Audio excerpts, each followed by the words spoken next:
महीनों के इंतज़ार के बाद आपका बच्चा इस दुनिया में आ चुका है। आप अपने बच्चे के साथ प्यार भरे पल बिता रहे हैं, उन्हें उसको कडल्स दे रहे हैं, स्नगल्स दे रहे हैं। आपका बच्चा अभी दूध पीना सीख रहा है, नई-नई चीज़ें खोज रहा है और होपफुली शायद आप भी अपनी नींद पूरी कर पा रहे हैं। इसके बीच ही शायद आप भी अपनी जो रोज़ की दिनचर्या है, आप उसको शुरू करने की कोशिश भी कर रहे हैं और आप भी नए पेरेंट्स की तरह इस स्टेज पे ये सोच रहे हैं कि पोस्टपार्टम पीरियड में आप दोबारा से अपनी पहले वाली शेप में कैसे आ सकते हैं और ये जो एक्स्ट्रा बेबी वेट है इसको कैसे लूज कर सकते हैं। तो ये वीडियो आपके लिए है। So the first thing you need to know is there is no normal when it comes to losing weight after having a baby.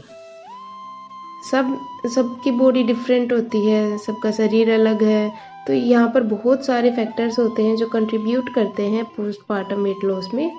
क्योंकि जैसे आपने कैसे डिलीवर किया है, आपकी सिजेरियन डिलीवरी हुई है या आपकी नॉर्मल डिलीवरी हुई है, ये बहुत सारे फैक्टर्स होते हैं और या आपने कितनी जल्दी रिकवर किया है, आपकी बॉडी कैसे हील हो रही है, जो कि कंट्रीब्यूट करते हैं आपके पोस्टपार्टम वेट लॉस जर्नी में।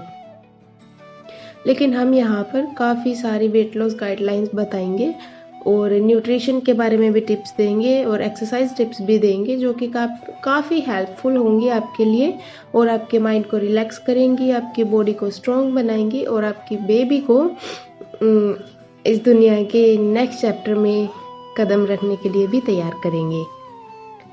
So let's talk about rapid weight loss after pregnancy. तो सबसे पहले ये जान ले कि जो रैपिड वेट लॉस है प्रेगनेंसी के बाद इज़ नॉट टिपिकल। जो non baby related weight loss है ये ग्रेजुअल है और ये टाइम लेता है, टाइम टेकिंग प्रोसेस है। सो जो डिलीवरी है उसके बाद आपकी बॉडी को एक्स्ट्रा टाइम चाहिए होता है रिकवर करने के लिए, तो अपने साथ थोड़ा सा सब्र से काम लीजिए। Be patient with your self and it may take up to a year to return to your pre pregnancy weight. ठीक है, सो दैट्स योर गोल। लेकिन आप अगर ये एक्सपेक्ट कर रहे हैं कि सम वेट लॉस हो जाए अप फ्रंट फ्रॉम दे, अब जैसे हम नीचे ये चीज़ें डिस्कस करेंगे उनके बारे में, तो सबसे पहले बात करते हैं weight loss after you give birth. जैसे ही आपने बेबी को डिलीवर किया तो उस टाइम पे आपका कितना वेट लॉस हो जाता है उसे इमीडिएटली, तो उसमें जैसे आपका प्लेसेंटा होता है, एमनियोटिक फ्लूइड होता है, थोड़ा कुछ और ब्लड वगैरह होते हैं, तो ये सब मिला के आपका on an average 4 to 5 kg instantly delivery के बाद आपका वेट लॉस होता ही है। ये सबके साथ होता है। ये जैसे आप नॉर्मल डिलीवरी हुई है, आपकी सिजेरियन डिलीवरी हुई, कैसे भी हुई है, 4 से 5 kg ऑफ वेट आपका लूज होगा ही होगा। उसके बाद फर्स्ट वीक आफ्टर डिलीवरी, एक हफ्ते के बाद आपका वेट कैसे जैसे अप जाता डाउन जाता है, तो आपकी बॉडी जो है वो वीक पर वीक जो है वेट लॉस करती रहती है डिलीवरी के बाद। तो जैसे कि हमारी बॉडी में फ्लूइड्स होते हैं, तो जैसे वो फ्लूइड्स रिटेन होते हैं तो हमारी बॉडी का जो एक्स्ट्रा वेट है वो लूज होता है। अब जैसे 6 वीक्स होते हैं डिलीवरी के बाद, जैसे आपने बच्चे को जन्म दिया उसके 6 हफ्ते हो गए, उसके बाद जो है ये डिपेंड करता है कि जैसे फिर से सेम सेक्शन है, सी सेक्शन है, विजाइनल बर्थ है, तो जो वेट लॉस है ये डिपेंड करता है कि जो आपका एक्टिविटी लेवल और डाइट जो है वो क्या है। ठीक है, आपने कैसी डाइट ली है, आपका न्यूट्रिशन कैसा था, आपने अच्छा खाना खाया, डाइट में जैसे आपने जंक ज़्यादा खाया, बाहर का ज़्यादा खाया, या आपने ऑयली फूड ज़्यादा लिया है, या आपने फैट बहुत ज़्यादा ले लिया, तो ये काफ़ी सारे फैक्टर्स होते हैं जो इसमें कंट्रीब्यूट करते हैं। और या आपने जैसे आराम कितना किया है, या आप केवल जैसे वो काउच पोटैटो की तरह ही 24 घंटा बस बेड पे ही रहे हैं, या आपने कोई एक्टिविटी नहीं की, या आपने हिले डुले नहीं, या आपने कोई वॉक नहीं की, तो ये काफ़ी सारे फैक्टर्स होते हैं जो इसमें कंट्रीब्यूट करते हैं। लेकिन फिर भी ऑन एन एवरेज हम ये मान के चलते हैं कि, और जो डाटा है वो भी यही कहता है कि आप हाफ kg to 1 kg आप करते ही हैं lose weight loss in 6 weeks after delivery. अब हम बात करते हैं weight loss while breast feeding. अब जैसे कि आपकी डिलीवरी हुई है, आपने ब्रेस्ट फीडिंग शुरू किया है, आपका बच्चा दूध पीता है, तो जो ब्रेस्ट फीड करती हैं वुमेन, वो कितनी कैलोरीज बर्न करती हैं एक दिन में, तो जो उनको है 500 कैलोरीज, 500 कैलोरीज एक दिन में एक्स्ट्रा लेनी ही होती है, क्योंकि वो मिल्क प्रोड्यूस करती है उनकी बॉडी, तो उनको एक्स्ट्रा कैलोरीज की ज़रूरत होती है, जो कि एक प्रेग्नेंट लेडी होती है उससे भी ज़्यादा है। तो इस टाइम पे अब आप ये सोचते होंगे कि अगर हम उससे ज़्यादा डाइट ले रहे हैं तो वेट लॉस कैसे होगा। ये थोड़ा सा सीक्रेट फार्मूला लग सकता है वेट लॉस के लिए, लेकिन ये जानना बहुत ज़रूरी है कि जैसे कि आपकी जो कैलोरी डेफिसिट है उसको मेंटेन करना बहुत ज़रूरी है ये, क्योंकि जो कैलोरी डेफिसिट है ये आपकी बॉडी को ये it can leave your body without enough energy to support recovery and milk production and other important functions. But with a healthy diet and exercise plan, it's still possible to shed some baby weight while breastfeeding. Let's talk about when you can safely start working out after having a baby. आप बिल्कुल safely कब से शुरू कर सकते हो working out delivery के बाद. So, in general हम बोलते हैं कि आप जैसे आपका पोस्टमार्टम चेकअप हुआ है, आप तब तक वेट कीजिए, उसके बाद आप 6 वीक्स के बाद आप शुरू कर सकते हैं अपनी एक्सरसाइजेस फिर से. आप शुरू कर सकते हैं कहाँ से, कि जो नॉर्मल वॉक्स होती हैं वहाँ से शुरू कीजिए. आप आपको दिन में कभी भी टाइम लगे बच्चे के साथ आप वॉक कर सकते हैं. आप दिन में जैसे आपका बच्चा सोया तब वॉक कर सकते हैं, कभी भी जब आपको टाइम मिले आप वॉक ज़रूर करें. आप जेंटल स्ट्रेचेस कर सकते हैं. योगा बहुत हेल्प कर सकता है. Yoga can help you slowly ease into an exercise routine. लेकिन आपको अपने डॉक्टर से भी बात करनी चाहिए. जब आप ये एक्सरसाइज और एक्टिविटीज शुरू कर रही हैं उससे पहले एक बार आप अपने डॉक्टर से ज़रूर कंसल्ट कर लें. उसके बाद timing depends on a few factors, क्योंकि जैसे कि what type of delivery you had, same C section and the vaginal birth. तो जो कुछ लेडीज़ हैं उनको अनकॉम्प्लिकेटेड वजाइनल बर्थ्स होते हैं, वो आसानी से जो अपनी एक्सरसाइज है वो रूटीन में ऐड कर सकती हैं. लेकिन जैसे किसी का सी सेक्शन हुआ है उनको थोड़ी सी और लिमिटेशंस होती हैं, एक्सपीरियंस करेंगे वो, क्योंकि जो सी सेक्शन होता है उसको हील होने में थोड़ा सा टाइम ज़्यादा लगता है as compare to vaginal birth. So अब हम बात करेंगे working out after a C section. तो सी सेक्शन वाली जो लेडीज़ हैं वो कब से वर्किंग आउट शुरू कर सकती हैं और कैसे शुरू करें, इस पे हम बात करते हैं. आप सब जानते हैं कि जो सी सेक्शन है वो एक बहुत ही मेजर सर्जरी होती है, क्योंकि ये it generally means a longer postmortem recovery period before you can start physical activity. So depending on your doctor's recommendations and whether you are experiencing pain, you may be able to start light activity around 6 weeks after childbirth. तो आपके doctor ने अगर आपको recommend कर दिया है आपको 6 weeks तक बिल्कुल रेस्ट करना है, उसके बाद आप धीरे धीरे बिल्कुल लाइट एक्टिविटीज शुरू कर सकते हैं. But you may be instructed to avoid doing anything that puts strain on your stomach. जैसे आपको ऐसा कोई काम नहीं करना है जिससे आपके जो पेट पर है या जहाँ पे आपके टाँके आई हैं, स्टिचेस आई हैं, वहाँ पर ज़्यादा प्रेशर आए, वहाँ पर आपको जोर आ रहा है, तो आपको इस तरीके की एक्सरसाइजेज थोड़े दिन अवॉइड करनी है. जैसे क्रंचीज हो गए, आपको इस तरीके की वर्कआउट एक्सरसाइजेज बिल्कुल नहीं करनी है. अब हम बात करते हैं कि उन टिप्स के बारे में जो आपकी जो पोस्ट प्रेगनेंसी एक्सरसाइज प्लान है उसको क्रिएट करने में हेल्प करेंगी. ये बोला जाता है कि हम केवल वेट लॉस एक अपना मेन गोल नहीं बना सकते पोस्टमार्टम में, लेकिन ऐसा बिल्कुल नहीं है. आप बिल्कुल फाइन है, ये वेट लॉस आपका मेन गोल बिल्कुल हो सकता है, क्योंकि इसमें जो है वर्किंग आउट के दौरान आपका जो है इसमें बहुत सारे फिजिकल और मेंटल बेनिफिट्स भी होते हैं. सो ये बहुत ज़रूरी है कि आप जो रेगुलर एक्सरसाइज करते हैं इनको आप अपने डेली वीकली रूटीन में ऐड करें.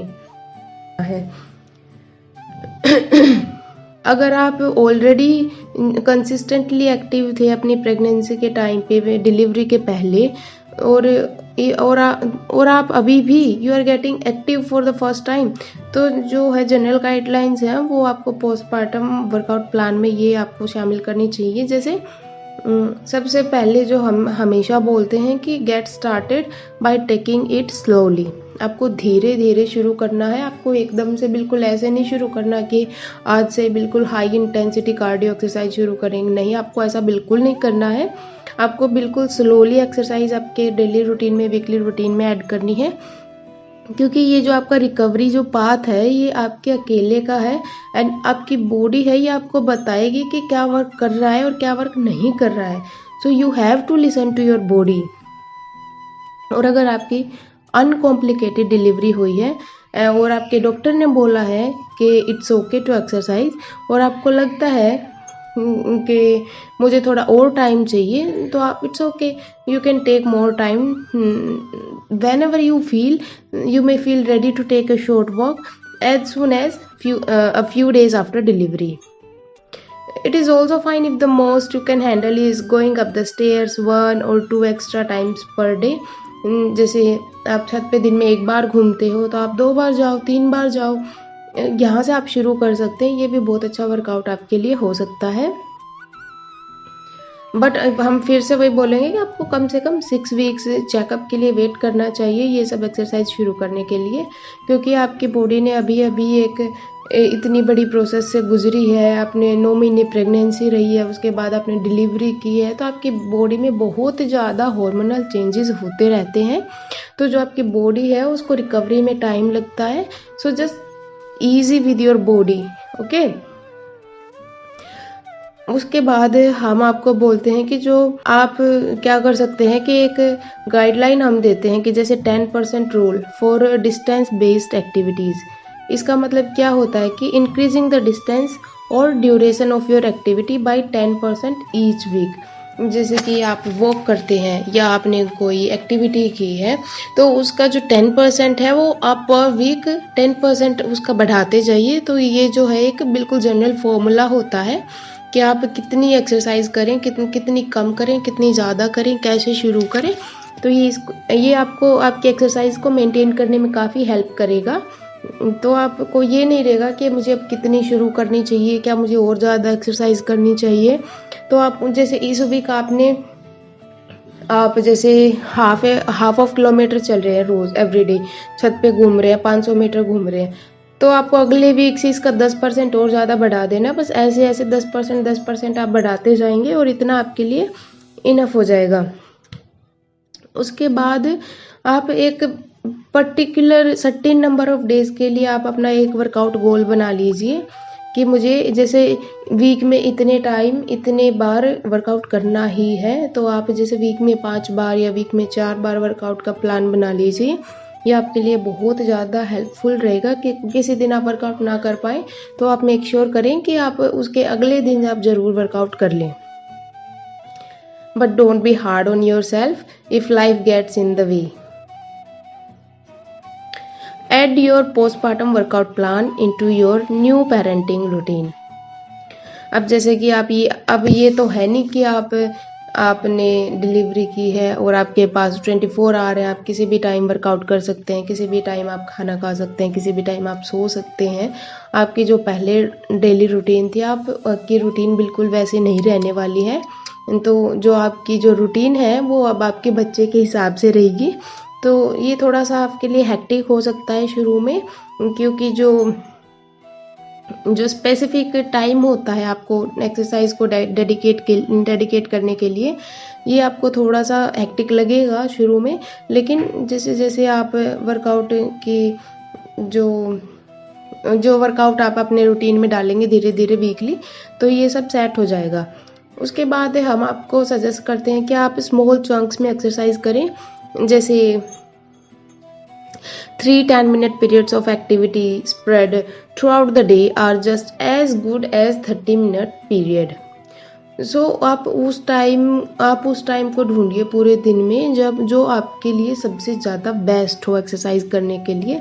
उस टाइम पे आप स्मॉल चंक्स में वर्कआउट कर सकते हैं। जैसे आपके पास सुबह 10 मिनट होते हैं, दोपहर में 10 मिनट होते हैं, या शाम को आपके पास आधा घंटा होता है, तो आप उस टाइम में चंक्स में आप वर्कआउट कर सकते हैं।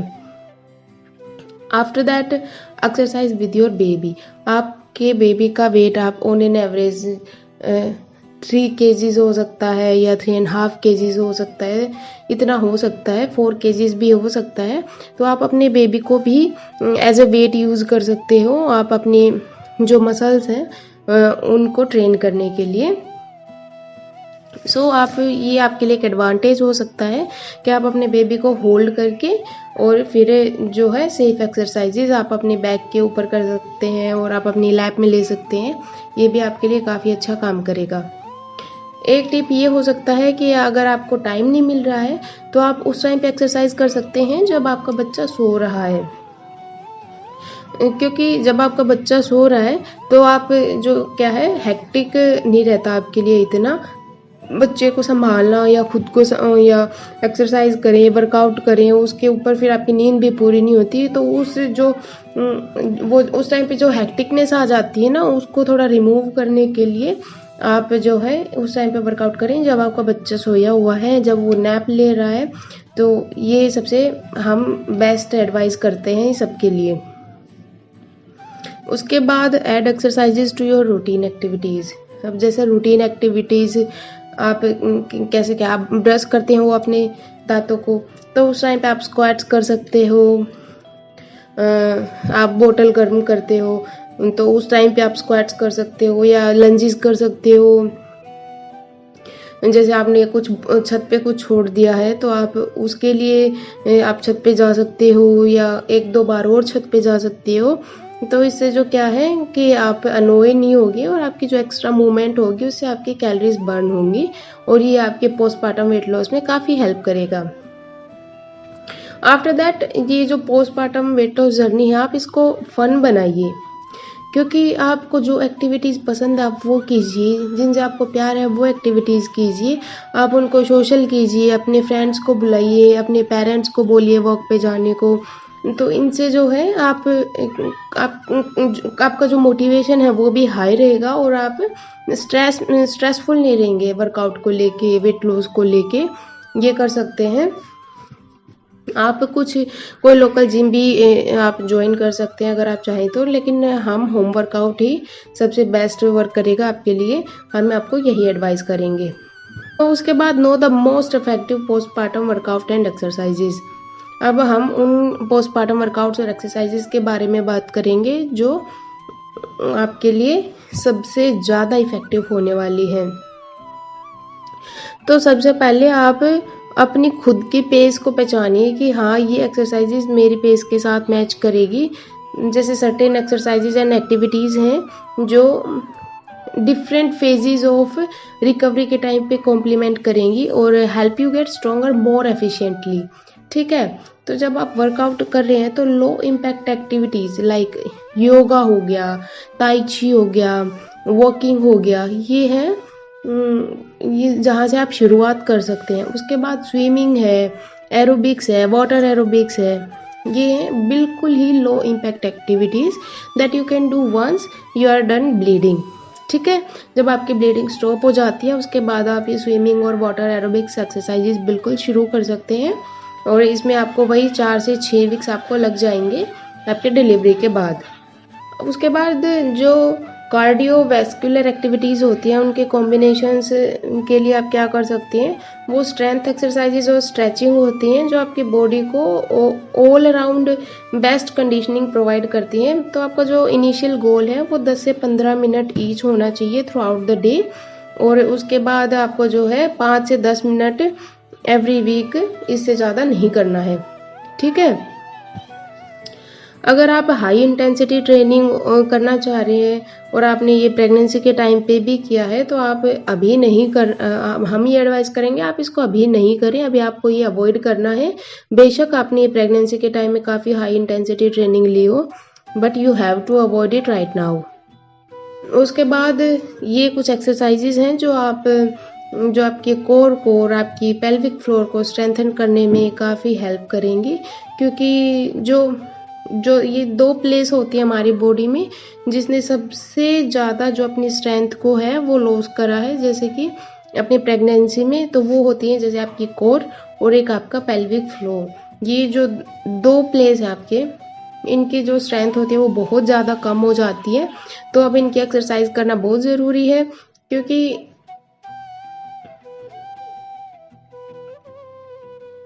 और किसी भी तरीके की, जैसे हमने दूसरी वर्कआउट्स के साथ भी आपको बताया कि it is best to start slowly and work your way up to more intense activities. Exercises में आप शुरू कर सकते हैं प्रैक्टिस डीप ब्रीदिंग से। आप किसी भी कंफर्टेबल स्पॉट पे आप लेट जाइए, फ्लैट ऑन योर बैक, और आपका जो एक हाथ है वो आप अपनी चेस्ट पे रखिए और दूसरा हाथ आप अपने स्टमक पे रखिए। आपको डीपली इनहेल करना है विद योर नोज और फिर आपको एक्सहेल करना है स्लोली विद योर माउथ। आप 5 से 10 मिनट तक ये एक्सरसाइज करें, 2 से 3 बार कर सकते हैं एक दिन में, इससे आपको काफ़ी अच्छा फील होगा। ठीक है, उसके बाद आप सिंपल एक्सरसाइजेस बिल्कुल ऐड कर सकते हैं।